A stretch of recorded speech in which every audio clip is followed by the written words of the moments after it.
Olá, tudo bem? Você já ouviu a expressão que o casamento deve ser venerado? Mas será que isso é verdade? Tem fundamento bíblico? E se for, o que isso significa na prática? Esse é o tema de hoje aqui no canal Bíblia e Família, um tema muito importante para você que é casado ou para você que pretende se casar, para a gente entender qual é a posição do casamento no aspecto divino e também social. De fato, a expressão existe na Bíblia. Em Hebreus capítulo 13, versículo 4, vou colocar na tela aqui para você acompanhar a citação, diz assim: venerado seja entre todos o matrimônio e o leito sem mácula. Venerado seja entre todos o matrimônio. A palavra venerado, no texto que eu citei, quer dizer o seguinte, que o casamento merece um lugar de respeito, um lugar de honra, um lugar de destaque na vida de quem se casa e em toda a sociedade. Veja que o texto diz: venerado seja entre todos, ou seja, toda a sociedade precisa colocar o casamento num lugar de respeito, de honra, de destaque. E para quem é casado, como isso se aplica? O que isso significa? Quando alguém se casa, faz aquele voto chamado de voto conjugal. Se você é casado, você já fez um voto dizendo: prometo 3 pontinhos. Aí eu faço uma pergunta: você lembra quais são os elementos que fizeram parte do voto que você fez no dia do casamento? Promete o quê?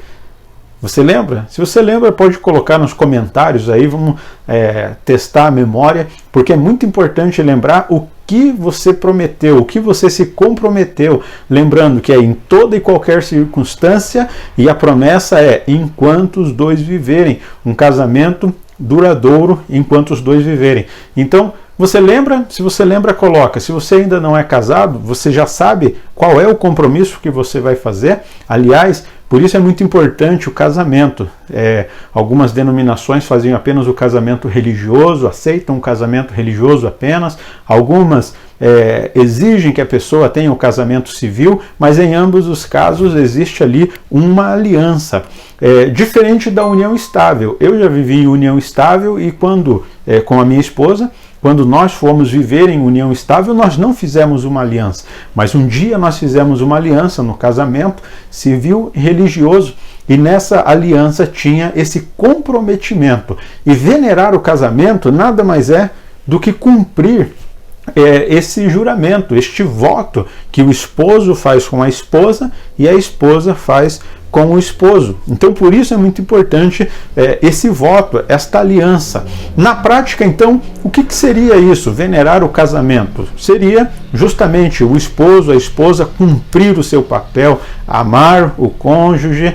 Aí eu vou dar a resenha do que seria aquele voto, né? Mas vamos lá, ser fiel, e não só no sentido sexual, não somente no sentido da infidelidade conjugal, mas em todos os sentidos, sendo fiel, amar, proteger, enfim, esses são os elementos que fazem parte desse voto. Por isso, nesse vídeo eu quero destacar essa expressão: venerado seja entre todos o matrimônio. Venerar é colocar o casamento num lugar de destaque, num lugar especial, socialmente falando e na vida de quem é casado.